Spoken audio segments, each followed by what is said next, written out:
maqasid ini mungkin orang akan anggap baru. Tapi secara aplikasi, jangan pernah menganggap maqasid itu ilmu baru. Karena yang pertama sekali yang menerapkannya adalah Rasulullah Sallallahu Alaihi Wasallam. Maka dari segi catatan sejarah, nampak kalau kita pembelaan maqasid terhadap hukum itu Nabi lah yang pertama melakukan. Maka poin yang pertama yang akan kita lihat adalah maqasid syariat fi asri Rasul. Maqasid syariat di masa Nabi. Ini 23 tahun masa penyampaian syariat itu semua dihiasi oleh pembelaan terhadap masalah itu. Dan kita coba ambil beberapa contoh saja untuk unsur-unsur maqasid yang ada dalam hukum yang terkadang apa yang ditetapkan oleh Nabi itu malah kadang ditentang oleh sahabat. Karena dalam pikiran sahabat malah ini kok mesti begini, tapi Rasul yang menetapkan. Ternyata ada hal-hal yang tidak terjangkau oleh akal sahabat itu dari apa yang ditetapkan oleh Rasulullah Sallallahu Alaihi Wasallam. Ada sesuatu yang sudah diharuskan begini, tapi dalam aplikasinya Nabi bisa berbeda. Ada sesuatu yang agama melarang begini, tapi ada tujuan tertentu yang ingin dicapai, sehingga Nabi punya kebijakan yang berbeda. Nah, mari kita lihat. Salah satu contohnya adalah sebuah hadis yang sahih yang ada dalam Bukhari dan Muslim. Itu kisah seorang badui yang pipis di masjid. Jadi ja'a arabiyyun fabala fi ta'ifatin minal masjid. Datanglah seorang badui masuk masjid, pipis di dalam masjid. Pipis dalam masjid ini satu kemungkaran atau tidak? Satu kemungkaran pasti itu. Karena masjid adalah tempat yang suci, sedangkan pipis adalah sesuatu yang kotor. Masjid harus jauh dari yang kotor-kotor ini. Ketika ada Arabi tadi yang pipis di masjid, sahabat berdiri ingin memukul dan memarahinya.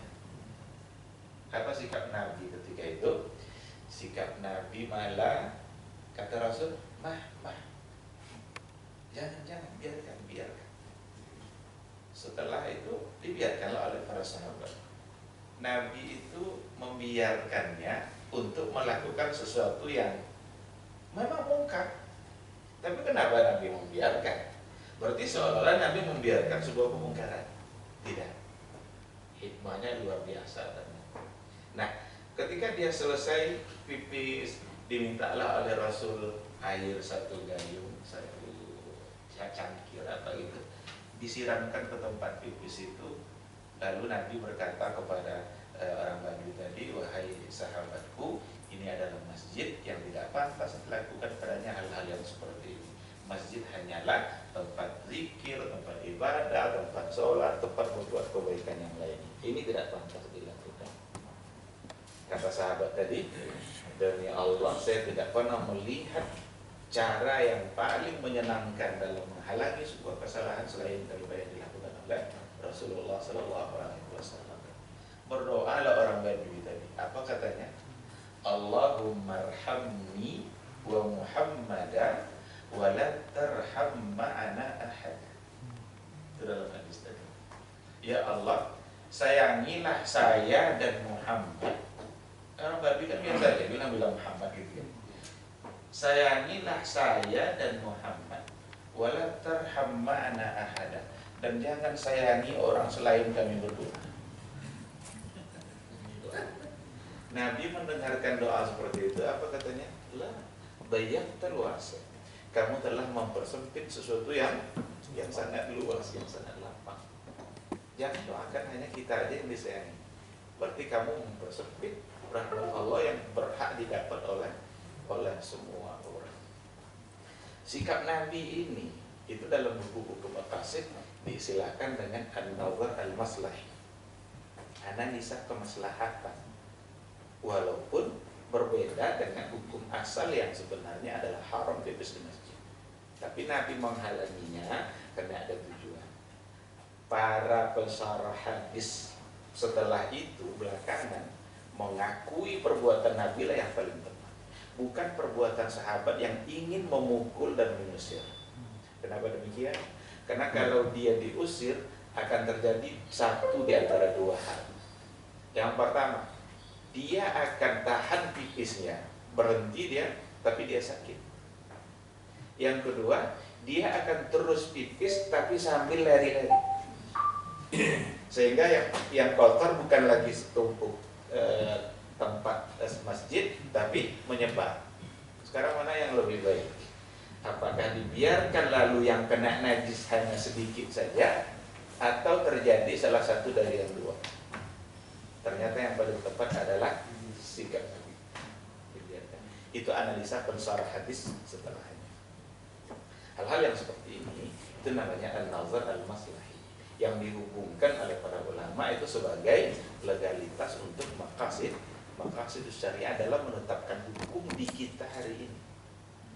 Bagaimana kita diminta juga untuk memandang masalah. Nanti di akhir, di slide terakhir akan kita berikan contoh. Ada lagi contoh yang lain pada masa Rasul,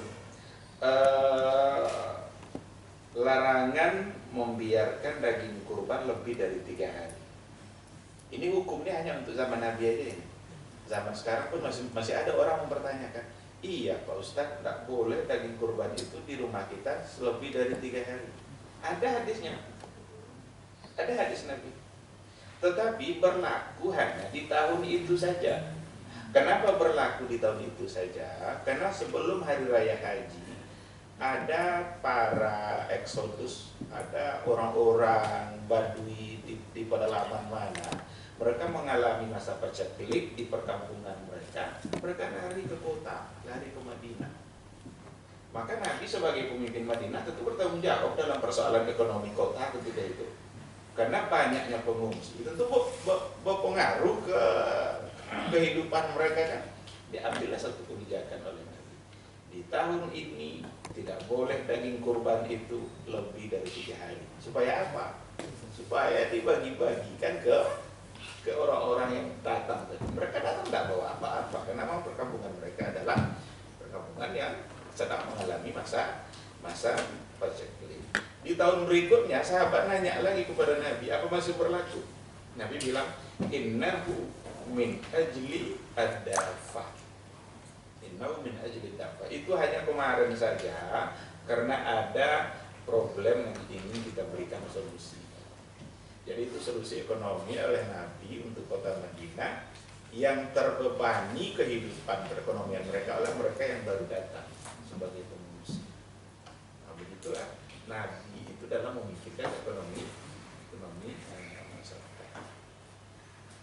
Maka dalam kajian-kajian siasat syariah juga seperti itu. Seandainya pemerintah dengan kekuasaannya meminta harta orang-orang yang kaya di luar ketentuan zakat, tapi untuk kemaslahatan umat, maka wajib ditaati. Wajib. Cuma kan yang dipersoalkan pemerintahan seperti apa, itu kajian orang sering diskusi. Tapi secara kajian siasat syariahnya termasuk ketundukan kita kepada pemerintah dalam hal yang sampai dalam hal yang seperti itu. Baik, kita ambil contoh lain pada masa Nabi, hukum mencium istri di siang Ramadan. Hukum mencium istri di siang Ramadan. Datanglah seorang pemuda yang baru menikah bertanya kepada Nabi, ya Rasulullah, bolehkah saya cium istri saya di siang Ramadan? Nabi bilang apa? Tidak, jangan lakukan. Tapi pertanyaan yang sama diajukan oleh yang sudah tua. Ada yang orang-orang tua datang kepada Nabi, ya Rasulullah, boleh saya cium istri saya di siang Ramadan? Rasul tanya, ada tua kayak gini. Katanya, boleh, nggak apa-apa. Ada 2 jawaban untuk masalah yang sama. Kenapa bisa 2 jawaban? Apakah Nabi pelin-pelan? Tidak. Jangan pernah sekali-kali menduga Nabi pelin-pelan. Oh, Nabi tidak konsisten dengan hukum. Ini boleh, ini tidak boleh. Ternyata ada an-nazar al-maslahi. Ada sesuatu yang dipandang oleh Nabi ketika itu. Ini yang muda, yang baru menikah, dia khawatirkan itu bisa mempengaruhi puasa. Dan dia masih muda. Sedangkan yang tua, yang kemungkinan mungkin tidak lagi seperti anak muda, pengaruh seksualnya. Maka yang ini dilarang, yang ini dibolehkan. Ini sesungguhnya adalah konsep penerapan konsep maqasid syariah dalam kebijakan-kebijakan Rasulullah Sallallahu Alaihi Wasallam. Dalam contoh terakhir yang ada pada slide kita, itu amalan di Mina. Kan ada kadang orang sering pula tuh berbantah-bantah itu. Antara di Mina itu kan ada lontar jumroh, ada cukur rambut, ada menyembelih, ada tawaf ifadah, ada 4 amalan di hari Mina itu.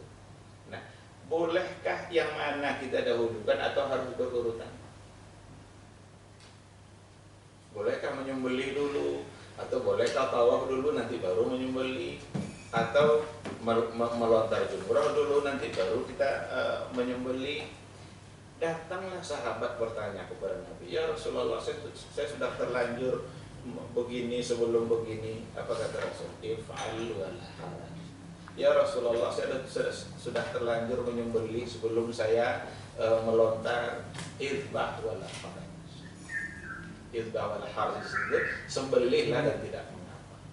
Maka famasu'ila Rasulullah sallallahu alaihi wasallam an syai'in quddima wa la ukhira illa qala if'al wala haraj. Jadi tidak ada satu pertanyaan pun Nabi ditanya di hari itu, ini boleh didahulukan, ini boleh diakhirkan, nah, kecuali Nabi menjawab if'al wala haraj, lakukan dan tidak mengapa.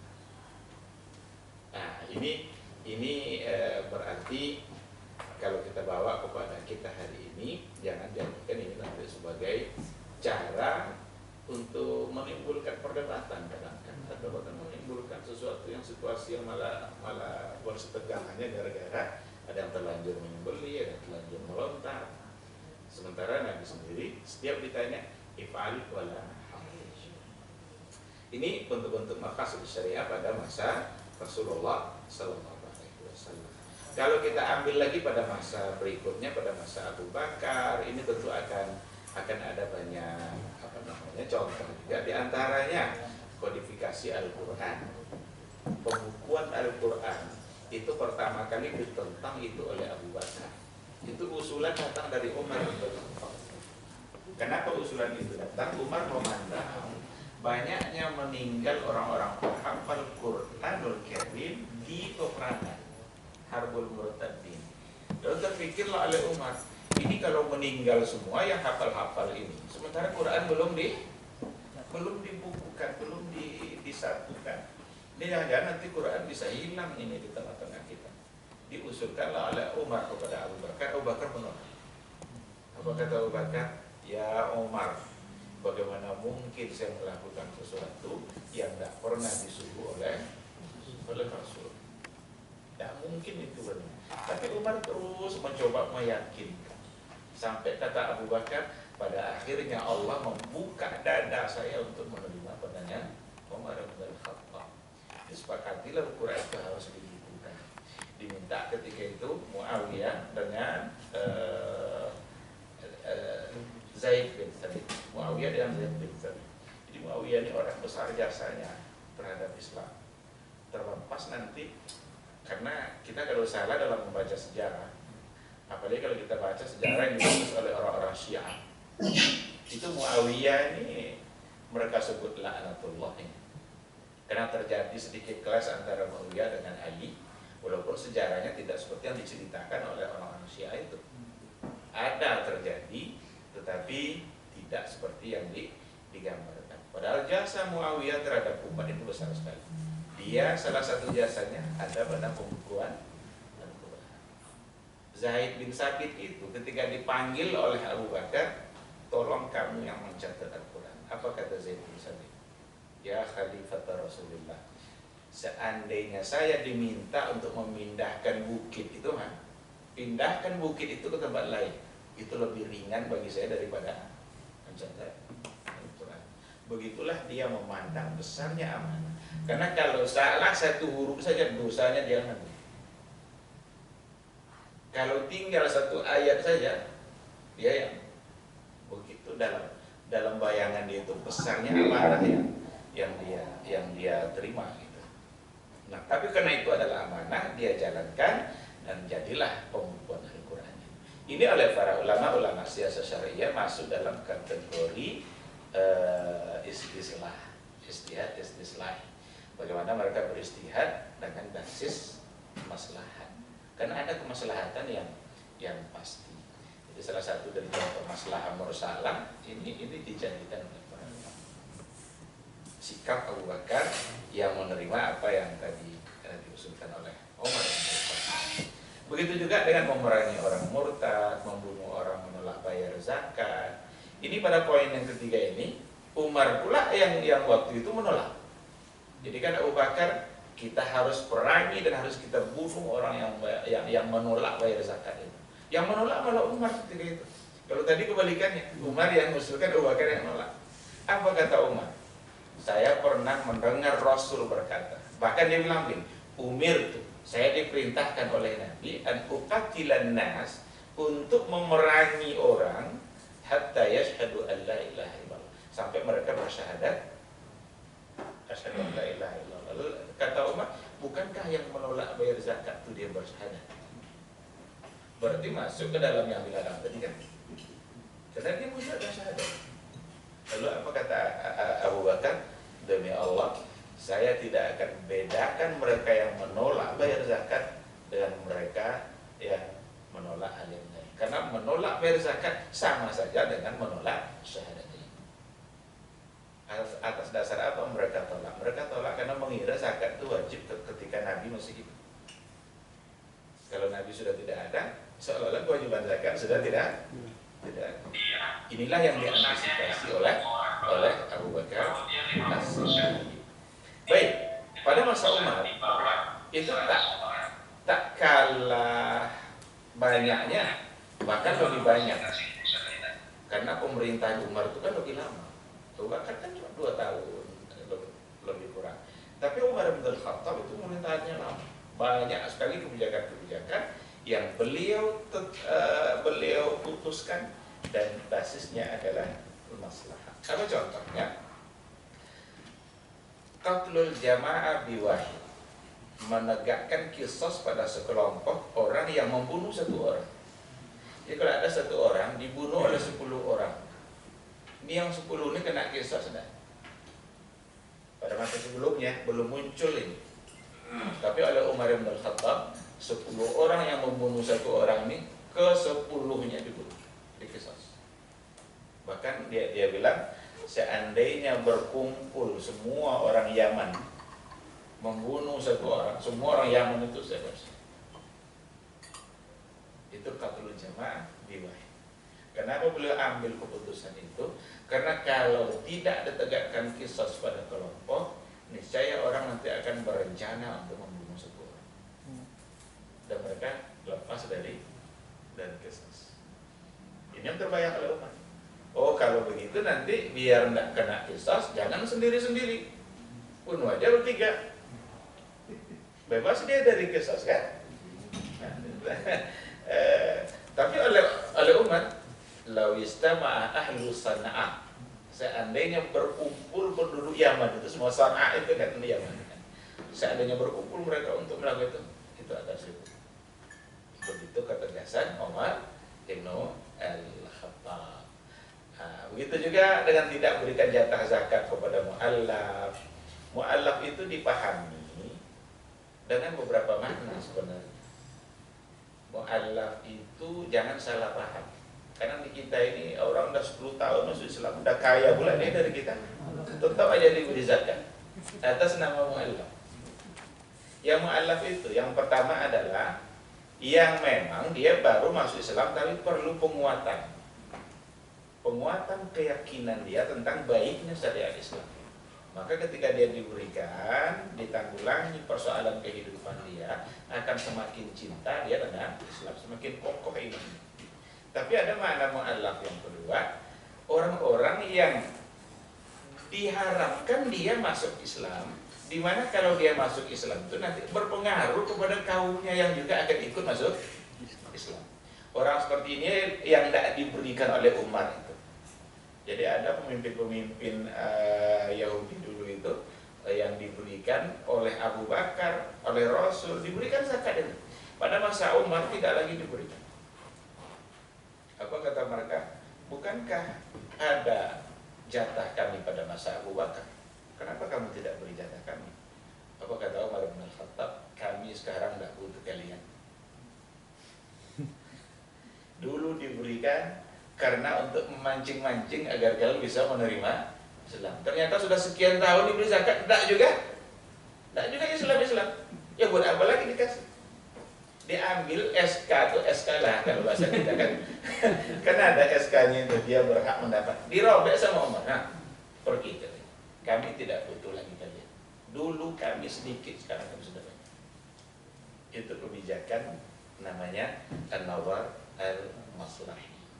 Bagaimana analisa kemaslahatan yang dilakukan dalam sebuah kebijakan oleh pemimpin. Tidak menegakkan hukum potong tangan, itu juga pada masa Umar bin Khattab, karena masa paceklik, orang makan aja susah. Jadi mereka tidak bisa makan mencuri-mencuri. Maka di tahun itu oleh Umar tidak ditegakkan hukum. Apakah Umar membantah atau menentang ayat Al-Quran? Karena Quran kan jelas kan? As-sariqu was-sariqatu faqta'u aydiyahum. Pencuri laki-laki, perempuan potong tangannya. Tapi Umar tidak melakukan. Ada satu pertimbangan. Pertimbangannya adalah karena kondisi, karena keadaan yang memang menuntut mereka mencuri. Ini dikembangkan oleh para ulama dalam berbagai kaidah-kaidah ini. Ada ad-daruratu tubihul mahzurat, kemudaratan itu membolehkan hal yang terlarang. Bukankah mencuri dilarang? Tapi kondisi darurat membolehkan hal yang terlarang. Ibu-ibu melahirkan tapi dokternya laki-laki, apa hukumnya? Terlarang ini, tapi kondisi darurat membolehkan. Dan menariknya di situ para ulama mengatakan, membahasakan tubihu, kondisi darurat membolehkan. Sekarang pertanyaannya, wajibkah diambil keringanan tadi itu? Umpama kita dalam keadaan lapar, tidak punya apa-apa kecuali ada daging haram. Kalau tidak kita makan, mati kita. Sekarang pertanyaannya, wajibkah kita makan atau boleh kita makan? Kalau wajib makan, berarti berdosa kalau tidak kita makan. Atau boleh? Boleh itu pilihan kan? Karena para ulama dalam kaidahnya ad-daruratu tubih, kondisi darurat membolehkan. Nah, disitulah kecerdasan para ulama memilih bahasa redaksi dalam kaidah. Maka dulu Ammar ibn Yasir sama orang tuanya itu kan dipaksa at-talaffuz bil kufur, dipaksa mengucapkan kata kafir. Ayahnya tidak mau, mati. Ibunya tidak mau, mati. Sebagai syahid. Ammar diucapkannya kata kufur itu, selamat dia. Ini ada dua contoh. Ammar mengambil kemudahan, sedangkan bapaknya kalau dikatakan wajib diambil, berarti berdosa bapaknya. Karena dia telah menjerumuskan dirinya pada kematian gara-gara tidak mau. Maka bahasanya tubih, membolehkan untuk melakukan yang terlarang. Kebolehan itu tentu saja diukur sesuai dengan batas-batas yang diperlukan. Baik, ada kisah menarik. Bishr al-Hajjaj ini tinggal di kota Madinah. Bishr al-Hajjaj itu seorang pemuda yang sangat tampan, yang kalau dia keluar kota Madinah, dia memfitnah wanita-wanita semua. Asal keluar ya itu wanita tergila-gila semua. Apa kebijakan Umar waktu itu? Diusir Bishr ini oleh Umar. Kamu wajib keluar dari Madinah. Apa kata Bishr? Apa dosa saya ya Umar? Apa dosa saya kok saya diusir? Apa kata Umar? Yang dosa bukan kamu, yang dosa saya kalau tidak mengusir kamu. Kalau yang dosa saya kalau tidak mengusir kamu. Bishr punya hak tinggal di Madinah. Punya, dia sebagai penduduk Madinah malah. Tapi ada kebijakan yang berbasis maslahat. Jadi yang dipandang oleh Umar adalah keberadaan Bishr di kota Madinah mendatangkan kerusakan bagi wanita, maka penting dia untuk dikeluarkan, walaupun itu melanggar hak azazinya Bishr. Nah ini semua adalah bentuk-bentuk nazar maslahi, bagaimana konsep maqasid syariah nampak oleh kita dalam kebijakan berbagai pemimpin pada masa dahulu, mulai dari masa Rasulullah Sallallahu Alaihi Wasallam. Begitu juga dengan masa masa Utsman ibn Ali. Kita kalau Utsman dan Ali maksudnya, kalau di Mina kita melakukan sholat itu kan qasar. Kalau di Mina itu manasik haji mengajarkan bahwa di Mina kita qasar, tapi tidak jamak, hanya qasar saja. Apakah qasar itu karena sebagai safar atau karena manasiknya? Itu argumentasi yang disampaikan oleh para ulama. Tetapi pada masa Utsman ibn Affan melarang di tahun itu jamaah untuk mengqasar. Jadi kata Utsman, di tahun ini yang haji semuanya harus itmam, tidak boleh qasar di Mina. Dia menentang sesuatu yang sudah diajarkan mulai dari Nabi dulu. Nabi, Abu Bakar, Umar, Utsman ambil satu kebijakan. Apa pertimbangan beliau? Pertimbangan beliau adalah di tahun itu ada sekian banyak orang-orang Badui yang masuk Islam dan mereka bersemangat langsung untuk berhaji, dan dikhawatirkan oleh Utsman mereka itu belum mendapatkan pelajaran yang cukup tentang rakaat sholat, sehingga dikiranya nanti zuhur hanya 2 rakaat. Nanti pulang dia ke Baduinya, ke kampungnya, nanti dikiranya asar 2 rakaat, dikiranya isya 2 rakaat, sebelum dia mendapatkan penjelasan. Nah, diambil satu kebijakan oleh Umar. Di tahun ini di Mina semua harus itmam, harus sempurnakan rakaat. Tidak boleh ada yang berubah.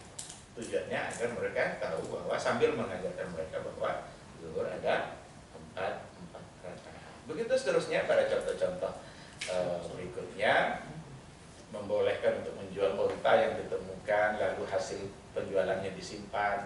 Ini pada masa Umar, pada masa Abu Bakar, Umar tidak boleh ini. Apalagi pada masa Rasul. Pada masa Rasul kalau ketemu unta, kata Rasul biarkan, jangan diambil, karena dia bisa nyari makannya sendiri sampai ditemukan nanti oleh yang punyanya. Pada masa berikutnya boleh diambil, ditahan sambil mencari siapa yang punya. Tapi pada masa Utsman ini kondisi sudah mulai berubah. Jadi pada masa Utsman saja amanah itu sudah mulai berkurang.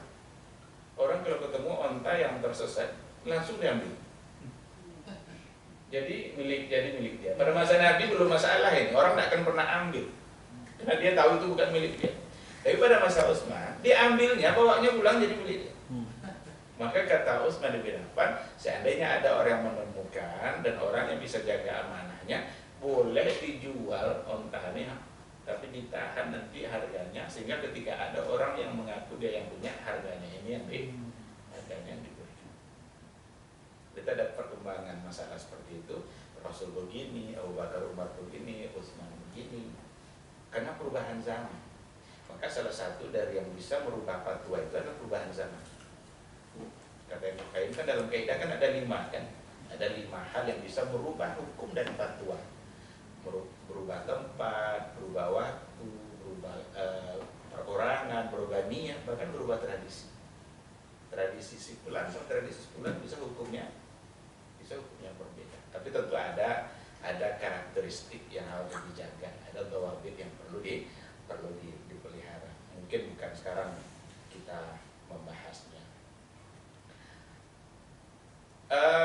Bahkan pernah memindahkan khutbah hari raya.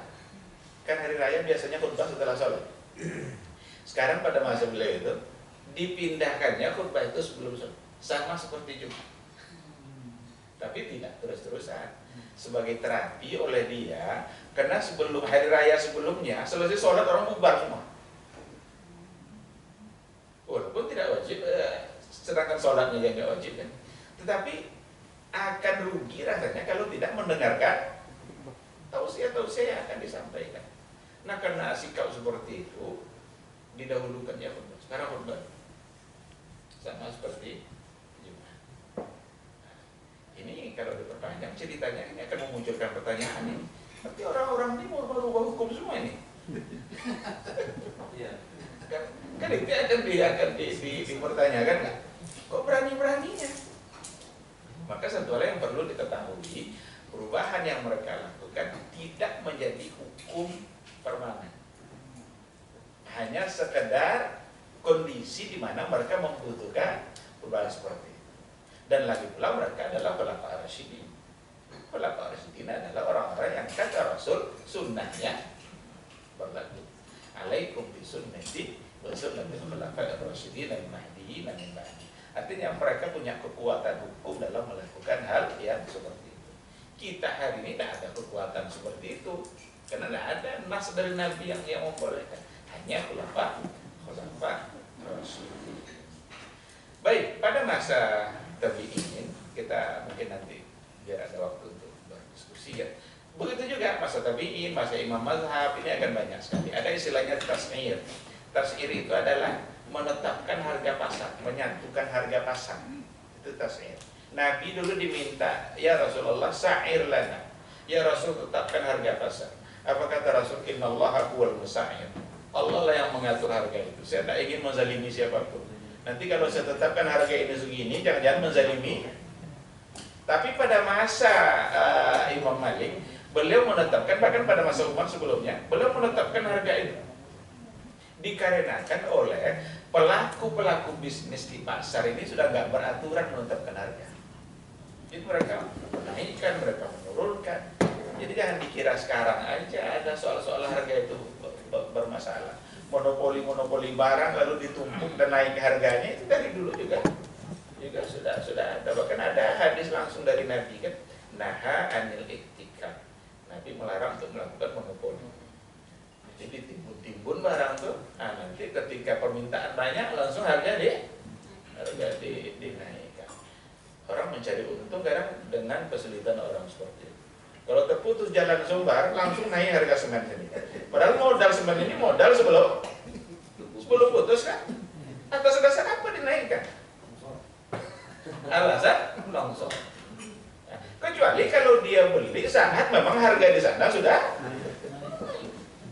Ini sebenarnya agama ini memberi panduan lengkap dalam kehidupan kita. Enggak dalam masalah ibadah, dalam masalah kehidupan sehari-hari. Sampai harga semen pun diatur dari situ. Jangan lakukan hal-hal yang seperti itu. Tapi orang kadang menganggap inilah kesempatan mendapatkan untung yang lebih, karena modalnya modal lama, tapi untungnya untung baru. Diuntungkan oleh keadaan.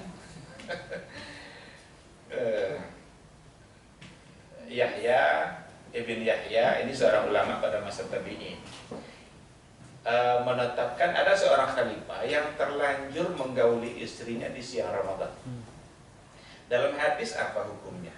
Balasannya ada 3, pilihlah yang mana ini.